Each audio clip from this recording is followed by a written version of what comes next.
皆さんこんにちは。イラストレーターのミミです。今回はリアルより厚塗りイラストのすすめ顔編の第4弾として鼻の描き方とそれを元にしたデフォルメの仕方について解説します。それでは早速スタート。まずはベタ塗りのベースカラーを用意します。色は左のパレットからスポイトしても大丈夫です。次に鼻の形をざっくりスケッチしてみましょう。ポイントはブロック分けを意識して描くことです。こんな感じで面が変わっている位置を意識しておきます。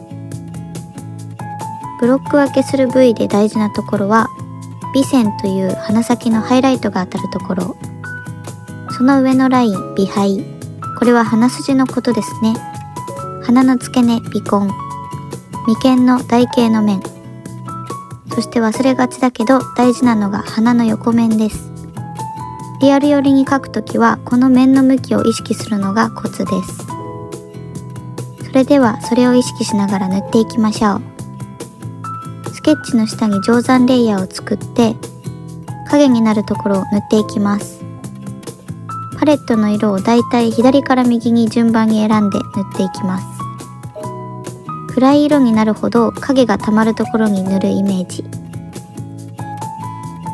だいたい立体が見えてきたら今のレイヤーの下にさらに通常レイヤーを作り、尾線を中心に血色感を入れていきます。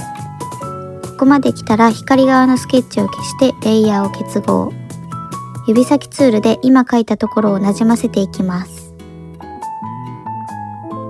先ほどブロック分けした面を意識しながら鼻の表面を触っていくようなイメージでなじませると綺麗に仕上がります。いい感じになじんできたら一番上に追加レイヤーを作ってベースカラーでハイライトを描き、お好みで透明度を調節しましょう。この要領で仕上がりの好みに合わせて再度定山レイヤーを作って影色を足したり、追加レイヤーを作って光側を描き足したりします。コントラストが決まったら周りの色をスポイトしながらさらに解像度を上げていきます。最後に鼻が一番出っ張って見えるように周りの陰影関係を調整したらリアル寄りの鼻完成。さて、リアルな鼻が描けたところでデフォルメの仕方について考えていきます。鼻って描かないと不自然になりがちだけど、描きすぎて目立ってしまってもあまり可愛くならないので難しいですよね。デフォルメのパターンを検討するときはこのリアルな鼻をもとに3つの面に分けて考えると決めやすいです。影側、光側、下面の3つの面。ここからどの面を強調するか選ぶだけで鼻のデフォルメが簡単にできちゃいます。こちらのイラストでちょっと試してみましょう。まず影側の面を強調して描いてみます。するとこんな感じ。これは結構王道で私も一番よく使います。ハイライトはちょんって感じで済ませるので、鼻はしっかりあるのに目立ちすぎない感じが好きです。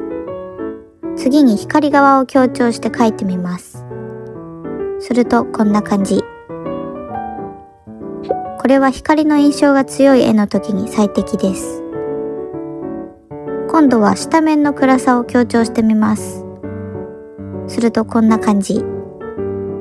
ここから反射光を入れたりしてうまくなじませたり、大きさや位置を調整すると可愛く仕上がると思います。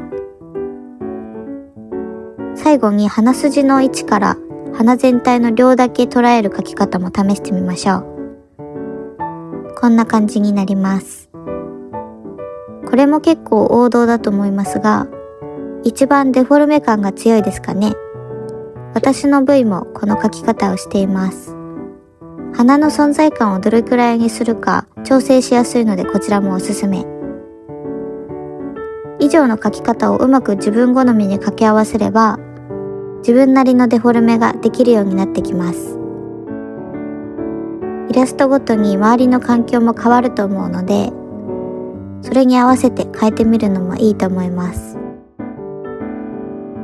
その時この3つの面について意識すれば、だいたいうまくいくので、ぜひ試してみてください。皆さんはどのデフォルメが一番好みでしたか？よかったらコメント欄で教えてください。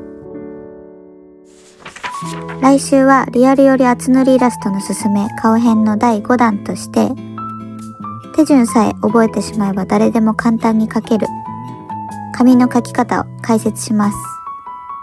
よかったらチャンネル登録、通知をオンにして楽しみに待っていてください。質問やご感想があればぜひコメントいただけると励みになります。最後までご視聴いただきありがとうございました。それではまた来週お会いしましょう。